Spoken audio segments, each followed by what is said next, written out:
يا مساء الورد والفل والياسمين، ازيكم عاملين ايه؟ يا رب تكونوا بخير وفي احسن حال.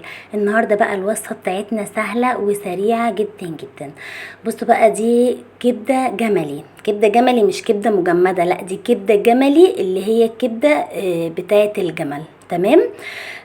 هنعملها النهارده بطريقه زي المحلات المشهوره اللي هي في كرداسه. اللي راح كرداسه عارف هما بيعملوها هناك ازاي، وهوريها لكم دلوقتي. بصوا اهو، شايفين الجمل اهو، ده الجمل ودي الكبده اهي. وخليته حطيلي مع الكبده دي نص كيلو كبده، خليته حطيلي معاها حته صنم او حته دهنه من اللحمه الجملي. وهبتدي بقى اللي انا اعملها كده سريعا سريعا. عايزه اقول لكم ما خدتش مني 3 دقايق وانا واقفه.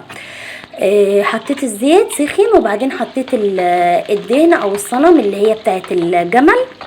عايزه اقول لكم الراجل ما كانش راضي اصلا يديني من الدهن ده، وبيقول لي لا اصل احنا مش بنبيعها، وحاجه كده غريبه انا مش فاهمه ازاي، مع انه اصلا الكبده مش رخيصه، الكبده الكيلو ب 300 جنيه. فمش عارفه يعني، ربنا يتولانا. المهم بقى الدهنه اتحمصت كده معايا، ابتديت بقى اللي انا انزل بالكبده واشوحها لحد ما تتشوح خالص. عايزه اقول لكم كل حاجه هنا بتاخد وقتها، يعني احنا مش هنهري الكبده بحيث ان هي ما تبقاش مجلده، وفي نفس الوقت عايزه اقول لكم كبده الجمل ما بتبقاش مستويه نهائي. هي كده اللحمه الجملي، الكبده الجملي ما بتبقاش مستويه اللي هي دايبه يعني، بتبقى بتشد كده حاجات بسيطه بس بتبقى عظمه بصراحه. اتشوحت بقى كده معايا، وابتديت اللي انا احط فلفل اسود، واحط كمان شويه كزبره، وحطيت كمان على فكره شويه بهارات مشكله بس المقطع ده ما جاش. هشوحها كده، وهحط كمان عليها شويه ملح. عايزه اقول لكم هو بيعملها بالطريقه دي كده بالظبط. حطيت بقى قرنين فلفل اخضر، ولا بيحط توم ولا بصل ولا اي حاجه. اللي راح كرداسه عارف، واللي ما راحش ممكن يعمل سيرش على اليوتيوب ويشوف ان هم بيعملوها كده فعلا هناك بنفس الطريقه دي بالظبط. انت بتروحي بيوزن لك الكبده قدامك قبل ما تتعمل، وبيقطعوها قدامك وبيعملوها قدامك بالطريقه دي بالظبط، مفيش افتكاسات في اي حاجه. اتشوحت بقى كده مع الفلفل، هبتدي ان انا اشيل الكبده بتاعتي خالص.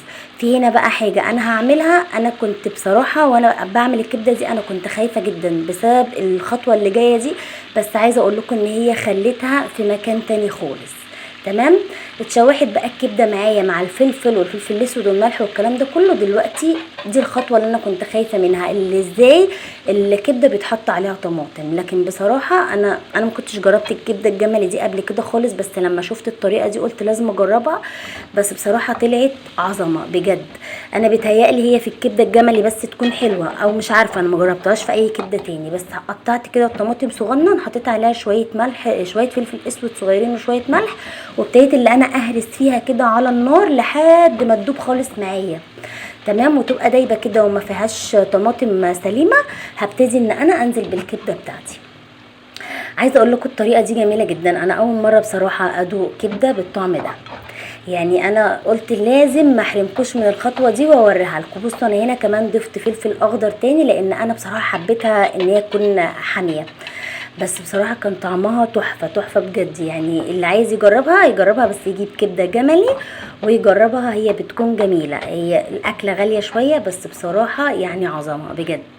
بصوا بقى الجمال والحلاوه كده خلاص بعد لما خلصت. شايفين بقى الجمال والريحه والصوت بقى، مش قادره اقول لكم. انا سبت لكم الصوت عشان خاطر تسمعوا كل حاجه بودنكم. تمام. بصوا بقى خلاص كده هنا بعد ما خلصت هعمل بقى كده سندوتش. انت بقى ممكن تعملي جنبها طحينه، انا عملت جنبها بطاطس محمره على فكره. ممكن طحينه، بطاطس، مكرونه، اللي انت حبيه. بس بصراحه هي كان بشويه الصوص بتاعها كده مش محتاجه اي حاجه. عايزه اقول لكم ريحتها كانت قلبه المكان. اعملوا سيرش على المكان اللي قلت لكم عليه ده وهتشوفوها بنفس الطريقه. واقول لكم السلام عليكم ورحمه الله.